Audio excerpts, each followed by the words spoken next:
We are going to read linear differential equation of second order. इससे पहले मैंने पढ़ा था linear differential equation with the second order. सबसे पहले तो देखो लीनियर डिफरेंशियल इक्वेशन क्या होती है, जिसमें जो डी वाई अपन डी एक्स की टर्म हो एक, ठीक है, और एक वाई की टर्म हो, और डी वाई डी एक्स की डिग्री वन होनी चाहिए। अगर डी वाई डी एक्स की डिग्री दो होगी तो लीनियर नहीं रहेगी, ये चीज़ याद रखना है। और अगर वाई की टर्म भी नहीं दे रखी तो भी लीनियर नहीं बोल सकते। होमोजीनियस तब बोलते हैं जब आपका राइट हैंड साइड का फंक्शन जो होता है वो ज़ीरो हो जाए तो होमो फंक्शन है, ठीक है। लीनियर डिफरेंशियल इक्वेशन होता है सेकंड ऑर्डर। सेकंड ऑर्डर का मतलब क्या है कि मेरे पास सेकंड डेरिवेटिव भी दे रखा है, ये मतलब है इसका, इससे तो मतलब नहीं है। सेकंड ऑर्डर डिफरेंशियल इक्वेशन इस फॉर्म में होती है कि जो मेरा डबल डेरिवेटिव है वो फंक्शन है किसका, x y and d y by d x का, राइट। इसका मतलब जो वाई एक्स है ये कोई इसका आउटपुट दे रखा है, इसका सॉल्यूशन है, तो ये इसको सेटिस्फाई करेगा डबल डिफरेंशिएशन को, ठीक है। वाई की जगह पे वाई एक्स रख दिया है खाली। अब ये क्वेश्चन कुछ इस टाइप की होती है, देख लो सर, मान लो एक बार कि डबल डेरिवेटिव प्लस, अब तक लीनियर डिफरेंशियल इक्वेशन में कांस्टेंट कोएफिशिएंट पढ़ देते हैं हम। कांस्टेंट कोएफिशिएंट में होता है जो पी एक्स क्यू एक्स के कांस्टेंट पढ़े हैं, तब जाके ऑक्सिलरी इक्वेशन बनाई, क्वाड्रेटिक बन गई, सॉल्व हो गया, ठीक है। अब यहाँ पे जो p x q x r x है, पहली चीज़ ये वेरिएबल्स आएंगे, ये फंक्शंस आएंगे, कांस्टेंट नहीं होंगे, ठीक है, ओके। दूसरी चीज़ D Y upon D X और वाई की टर्म प्रेजेंट होते हैं तभी इसको लीनियर बोलते हैं, कि लीनियर है। तो ये क्वेश्चन दिख रही है, इसमें डिग्री 2 आ गई डी वाई डी एक्स की, तो ये लीनियर नहीं है। दूसरी चीज़ में वाई की टर्म भी सेपरेट नहीं दे रखी है अलग से, तो ये भी हम इसको नॉन लीनियर बोलेंगे, ठीक है। फिर उसके बाद अगर यहाँ पे राइट हैंड साइड का जो फंक्शन है वो जीरो हो जाता है तो उसको क्या बोलते हैं, होमोजीनियस, ओके। मैंने देखा था कि ये वाई एक्स इसको सेटिस्फाई करवा रहा है, तो मतलब ये इसका एक सॉल्यूशन है। सॉल्यूशन हमेशा डिफरेंशियल इक्वेशन को सेटिस्फाई करेगा, ठीक है, इंडिपेंडेंट सॉल्यूशन है। मान रहे हैं कि ये मान लेते हैं कि वाई वन एक्स और y two x two solution है ऑन द इंटरवल, एक इंटरवल में दे रखे हैं ये अल्फा और बीटा के बीच में लाई कर रहा है एक्स, तो एक्स कुछ भी हो सकता है व्हाटएवर। तो हम क्या निकालेंगे कि जो मेरा वाई वन एक्स है, फिर वाई टू एक्स का डिफ्रेंशिएशन करूँ, फिर वाई वन एक्स का डिफ्रेंशिएशन करूँ, फिर वाई टू को छोड़, एक को कांस्टेंट रख के दूसरे का डिफ्रेंशिएशन करते जाओ, और उन दोनों का difference not equal to zero आना चाहिए, ठीक है, इस इंटरवल के अंदर, ओके। देन जनरल सॉल्यूशन क्या बनेगा मेरा, C one Y one X plus Y two X, ठीक है, समझ में आ गया। अगर जैसे मैंने कोई ऑप्शन उसमें दे रखे हैं कि कौन सा सॉल्यूशन है, तो ये करके देख लेना, नॉट इक्वल टू ज़ीरो आ जाए तो वो उसका सॉल्यूशन हो जाएगा। जनरल डेरिवेटिव क्या होना चाहिए, ज़ीरो, उनका डिफरेंस। थोड़ा सा जो समझना ज़रूरी है, सपोज करो u1 u2 एलिमेंट है वेक्टर्स के, ये वेक्टर है बेसिकली, और k1 k2 स्केलर्स है, और स्केलर और वेक्टर के प्रोडक्ट में हम उनका एडिशन कॉम्बिनेशन लिख देते हैं, तो ये क्या बनता है, लीनियर कॉम्बिनेशन बन गया सारे वेक्टर्स का, ठीक है। दूसरी चीज़ हम पढ़ेंगे लीनियरली डिपेंडेंस क्या होती है। लीनियर डिपेंडेंस तब होती है कि जब उन सबका सम, लीनियर कॉम्बिनेशन का सम ज़ीरो आ रहा है, ठीक है। हम ये तो कर रहे हैं कि स्केलर्स कॉलम वेक्टर है, बेसिकली क्या है क्या, और जब कॉलम वेक्टर का हम मैट्रिक्स बनाते हैं अगर वो इक्वल आ जाता है तो इसका मतलब है कि वहाँ पे लीनियरली डिपेंडेंट है। मतलब अगर इसको ऐसे बोल सकते हैं कि अगर एक वेक्टर को दूसरे वेक्टर के फॉर्म में लिखा जा रहा है तो वो लीनियरली डिपेंडेंट हो जाएंगे, और लीनियरली इंडिपेंडेंट उसको तभी बोलेंगे, देखो लीनियरली डिपेंडेंट में है कि ये सम तो ज़ीरो हो रहा है ना, if no such scalar exist, मतलब इस स्केलर की वजह से जीरो, मतलब एक भी स्केलर जीरो नहीं है, यहाँ पे कोई ना कोई वेक्टर ही है जो इसको ज़ीरो बना रहा है, मतलब वो नलिटी तभी तो होगी लीनियरली इंडिपेंडेंट, मतलब नलिटी एग्जिस्ट करें, नलिटी मतलब एक वेक्टर है जो इसको ज़ीरो बना रहा है, मतलब कोई u1 u2 un तो ज़ीरो है ही। और फिर a set of element of vectors, मतलब उसको कब बोलते हैं हम, कि जब सारे के सारे जो k1 k2 kn है वो सब ज़ीरो है, मतलब जब तक इसमें कोई भी वेक्टर ज़ीरो नहीं है, जब तक हम इसमें स्केलर्स ज़ीरो ना रख दें तो ये सॉल्यूशन ज़ीरो बन ही नहीं सकता, तो वो क्या हो जाएगा, लीनियरली इंडिपेंडेंट, मतलब एक भी वेक्टर को हम किसी दूसरे के फॉर्मेट में नहीं लिख सकते। लीनियरली डिपेंडेंट तब बोलते हैं जब एक किसी अन्य की फॉर्म में लिखा जा सकता हो, लीनियर कॉम्बिनेशन में तो लीनियर डिपेंडेंट है, नहीं लिखा जा सकता लीनियरली इंडिपेंडेंट है सपोज। अभी एक फंक्शन को हम दूसरे की फॉर्मेट में लिख सकते हैं, तो ये एल डी है, ठीक है। A finite set of function u1 u2 n is linearly dependent on interval I if and only if there exists a scalar k1 k2 kn not all zero। और सबके सब ज़ीरो नहीं होंगे, सारे scalars अगर ज़ीरो नहीं होते हैं तो वो एल डी हो जाता है। अगर स्केलर्स ज़ीरो नहीं तभी तो वेक्टर ज़ीरो होगा, वेक्टर ज़ीरो होगा तभी तो नलिटी आएगी, तभी तो डिपेंडेंस आएगी, तभी तो एक वेक्टर को दूसरे वेक्टर की फॉर्मेट में लिख सकते हैं। फिर हम क्या करेंगे कि जो फंक्शन है like k1 u1 k2 u2 kn u1 equal to zero है ना, इसका डेरिवेटिव कर देते हैं। डेरिवेटिव कर दिया u1 u2 u1 ए फर्स्ट डेरिवेटिव, ठीक है, और फिर n-1 तक डेरिवेटिव कर लो। क्यों? क्योंकि एक बार डेरिवेटिव बोलो एन एन एन हमारे और टर्म, इसलिए एक बार तो सिंपल लिखा है, n-1 वाला डेरिवेटिव के लिए इक्वल टू ज़ीरो कर लिया। अब यहाँ पे मेरा ये कि सारे वेक्टर्स लिख लो एक साथ, तो इसको बोलते हैं Wronskian डिटर्मिनेंट, ठीक है। Itself is a function of x, ठीक है।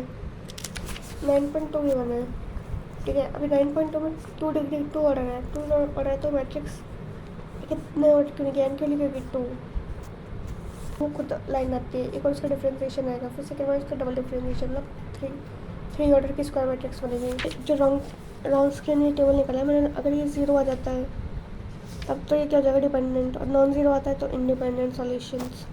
एक सॉल्यूशन देते हैं कि एक लीनियरली इंडिपेंडेंस चेक करना है मेरे को, ए की पावर 3x का एंड ए की पावर -4x का are linearly independent solution of this equation, ठीक है।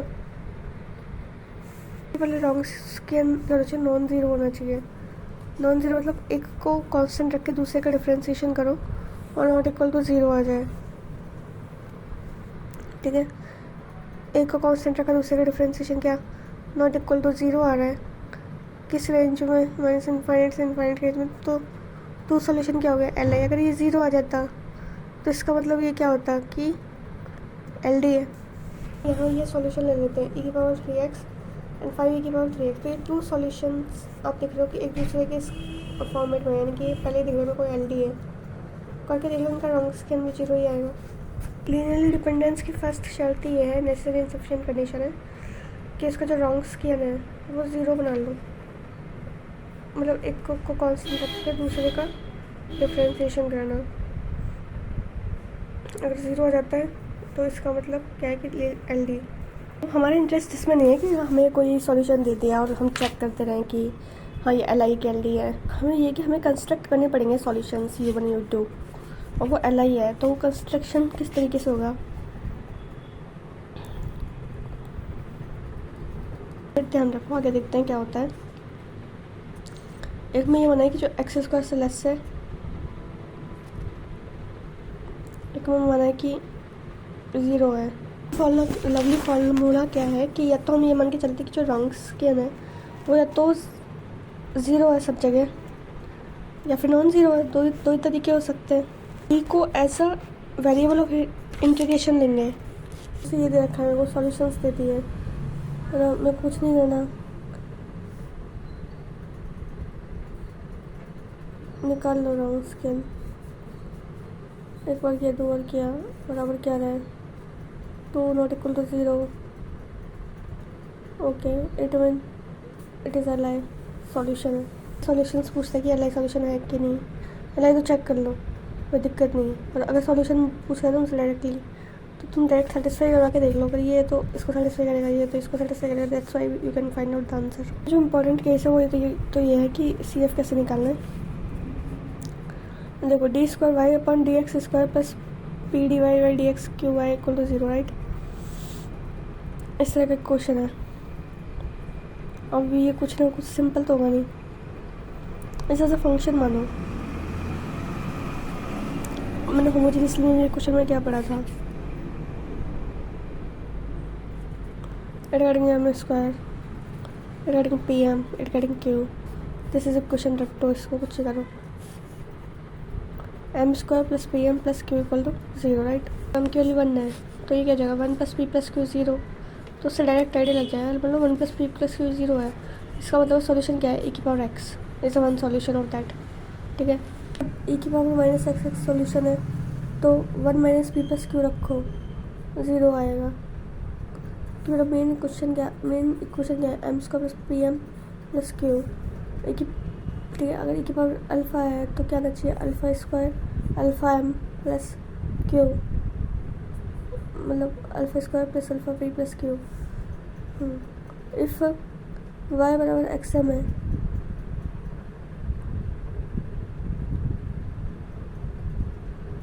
ये उल्टा बनता है, तब इसका जो इक्वेशन बनेगी वो ये बनेगी, m(-1) + pq तो है ही, एक साइड मेरे को क्या करना है mx और एक साइड x²। ठीक है, इधर p इधर q, x² x m(-1), ठीक है, p q m² sorry x m(-1), ये क्वेश्चन है। अगर y = x सॉल्यूशन है तो px + q sorry p + qx = 0 is solution, और यही होगा। और अगर y = x² का सॉल्यूशन है तो ये बनना चाहिए 2 + 2px + qx²। मैंने पहले बताया कि x² x q p 2 2 if power is 2 if power is 1 qx + p x² q + xp 2 + 2। ये क्वेश्चन इस फॉर्म है, dy/dx का कोफिशिएंट p है और y का कोफिशिएंट क्या है q। के हिसाब से C1 C2 के लिए 0 डाल लो, जो मेरा है दे रखा है, ठीक है, उसको dy/dx करके डाल लो। का ये होता है वैसे, y = ex ऐसा CF है, निकाल लिया मैंने। फिर मैं क्या करूँ, y = ex कर दूँ, कोई दिक्कत नहीं है, dy/dx कर लिया, dv/dx कर दिया। ठीक है, डबल करके देख लो, कर लिया, इसमें वैल्यू डाली, जो इक्वेशन में वैल्यू डाल दी, अब पूरी इक्वेशन मेरी v में कन्वर्ट हो गई। अब ये डबल में कन्वर्ट हो गई तो उसको मैं p मान लूँ, ठीक है, लीनियर बनेगी, p में लीनियर बनेगी तो लीनियर की तरह सॉल्व कर लेना।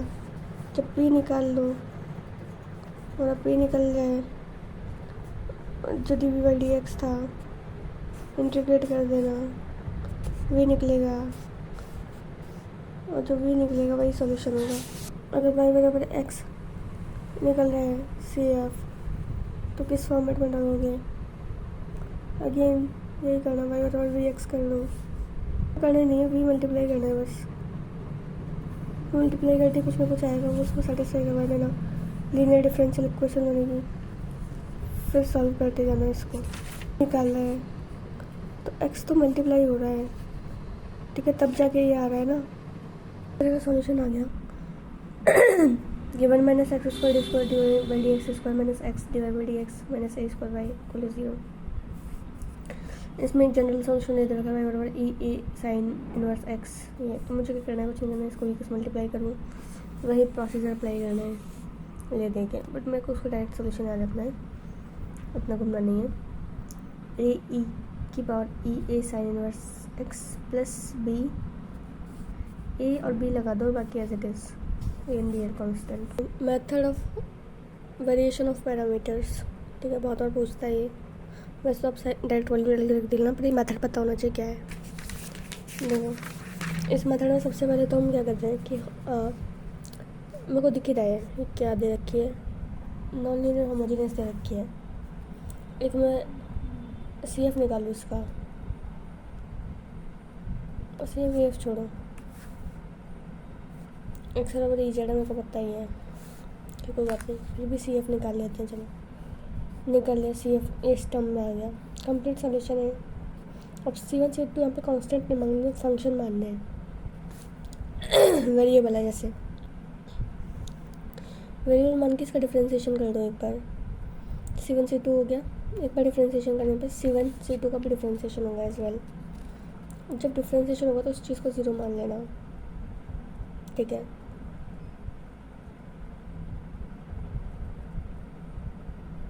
और ज़्यादा कुछ करने की जरूरत नहीं, जो बताऊँगा पाई निकलेगा ना उसी में C1 C2 डैश कर देना, तो फिर हाँ वही आपका इक्वल टू 0 करना है आपको, ठीक है। दूसरी चीज़ ये कि y1 dash and y dash में आपको वैल्यू गिवन डिफरेंशियल इक्वेशन में रखनी ही पड़ेगी।